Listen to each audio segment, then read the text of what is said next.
T'es plutôt less is more ou nothing is too much?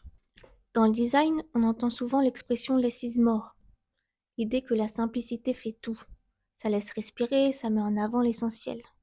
Mais d'un autre côté, il y a ceux qui préfèrent l'excès. Nothing is too much.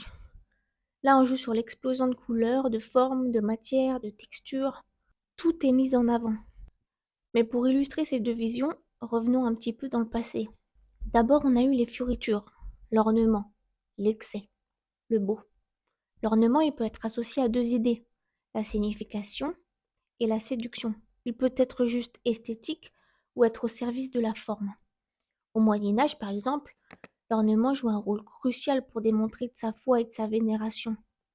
Plus tard, pendant le rococo, les ornements créaient l'objet. Un objet sans ornement, ça n'existait même plus.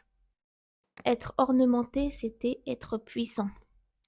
Puis, il y a eu la révolution industrielle.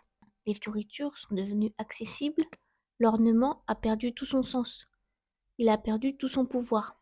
D'un autre côté, il y a l'expression less is more qui nous vient de l'architecte allemand Ludwig Mies van der Rohe, un pionnier du Bauhaus et donc du modernisme.